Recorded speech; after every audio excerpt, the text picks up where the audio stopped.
En el nostre planeta, l'aigua circula sense parar en el seu cicle hidrològic. Evaporació, condensació, precipitació, infiltració i desplaçament de l'aigua cap a la mar. Més del 70% del planeta Terra està cobert per l'aigua d'oceans i mars, a més de comptar amb aigua en rius, llacs, glaceres i dipòsits subterranis.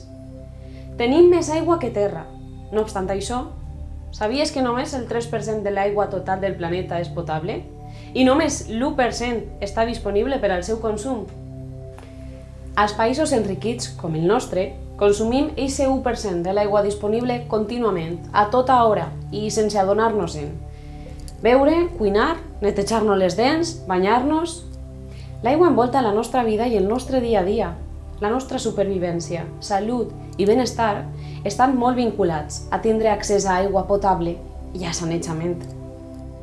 L'aigua també és present en molts altres elements de la nostra vida, dels quals no som conscients. Alguna vegada has pensat quanta aigua és necessària per a produir un alvocat, uns vaquers? O quina és la petjada hídrica d'un telèfon mòbil? Saps a costa de què i gràcies a qui ha sigut possible que tingues aquests productes en la teua nevera, en el teu armari o en la teua butxaca? El model de desenvolupament dels països del nord, la nostra manera d'alimentar-nos, la nostra manera de consumir, la manera i les condicions en les quals s'elaboren els productes que consumim, genera una situació insostenible pel que fa a l'ús, accés i contaminació de l'aigua, al mateix temps que afecta el medi ambient, vulnera drets laborals i posa en risc la salut i la seguretat de milions de treballadors i treballadores. Molts dels processos de producció dels recursos que consumim en el nord, com els alvocats, els vaquers o els electrodomèstics, tenen lloc als països del sud. Allí, en aquests altres territoris que formen part del nostre mateix planeta, es consumeixen, esgoten i contaminen els recursos naturals per a mantindre el nostre estil de vida insostenible i alimentar un model de desenvolupament injust. La roba que portem, el menjar que mengem, els productes que comprem generen un consum enorme d'aigua en altres països que redueixen la quantitat d'aigua disponible per al medi ambient i les persones que allí viuen.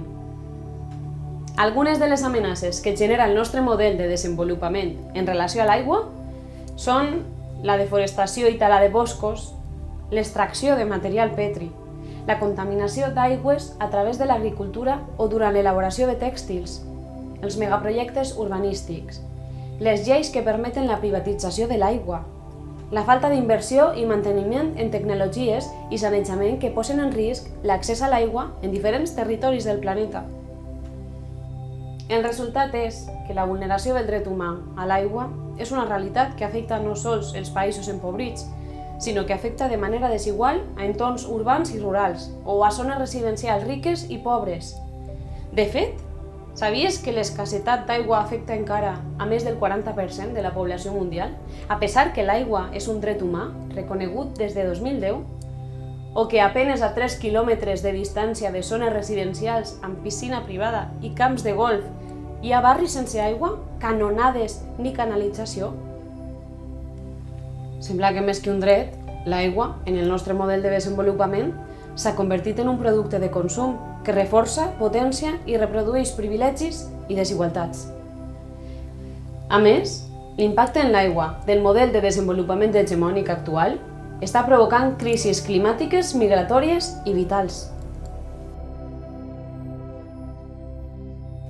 El cicle hidrològic de l'aigua està molt relacionat amb l'equilibri climàtic i la sostenibilitat de la vida en el planeta i s'està veient alterat cada vegada amb més força pel model de desenvolupament dels països enriquits que es basa en l'extractivisme i l'ús insostenible de béns i recursos naturals com l'aigua.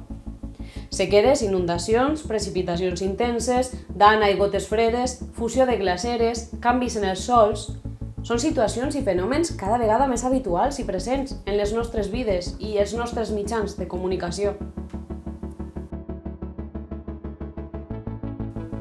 D'altra banda, cada vegada més hi ha grans migracions de persones que, per a poder sobreviure, abandonen la seva terra i la seva llar, mentre en altres territoris es fa un ús irresponsable de l'aigua. Així que recorda, l'aigua és fonamental per a la nostra vida, sí, però també per a la de la resta d'éssers, perquè la vida en el nostre planeta es basa en l'aigua. flora, fauna i humanitat som éssers interdependents que ens necessitem els uns als altres i a l'aigua per a sobreviure. Per això, per a fer front a la vulneració d'aquest dret des de diferents punts d'aquest planeta d'aigua, es lideren diferents iniciatives per a promoure una gestió sustentable i comunitària de l'aigua que assegure que tothom tinga accés a l'aigua potable sense posar en risc la sostenibilitat de la vida present i futura en el nostre planeta. L'Objectiu de Desenvolupament Sostenible 6 de l'Agenda 2030. Garantir la disponibilitat d'aigua i la seva gestió sostenible i el sanejament per a tots. Ha recordat als governs, empreses i ciutadania de territoris del nord i del sud aquesta problemàtica sobre la qual són corresponsables. La Asociación Comunitaria Unida por el Agua y la Agricultura en El Salvador potencia les capacitats de la ciutadania i el territori per a la sustentabilitat i exigibilitat del dret humà a l'aigua. La Asociación de Desarrollo Tecnológico y Servicios Comunitarios El Puente a Chiapas promou l'enfortiment de comunitats indígenes i organitzacions civils en la defensa de drets i la cura del territori a través de l'ús i la gestió sostenible i equitativa dels béns naturals com l'aigua i implementa accions tecnològiques sostenibles per a garantir l'accés a l'aigua potable, sanejament i l'ús apropiat de recursos, millorant les condicions socioambientals i satisfent necessitats socials. La Unión de Agricultores Minifundistas de Guatemala promou el desenvolupament d'una producció llauradora sostenible en harmonia amb el medi ambient i principis de sobirania alimentària, a més de desenvolupar accions i aliances per a incidir social i políticament en la representació i defensa de drets i interessos del sector agropecuari minifundista. Des de la segona meitat del segle XX, el moviment ecologista ha posat sobre la taula el risc que tenen el model de desenvolupament i l'activitat humana per a la sostenibilitat de la vida en el nostre planeta. En els últims anys, cada vegada més joves ixen al carrer cada divendres per a recordar-nos que no tenim un planeta bé i que el model de desenvolupament no funciona. Creen i proposen alternatives al consumisme desenfrenat i decideixen no comprar o no consumir allò que no necessiten. I tu? Què faràs a partir d'avui per a cuidar del planeta i de l'aigua i que continuen donant-nos vida?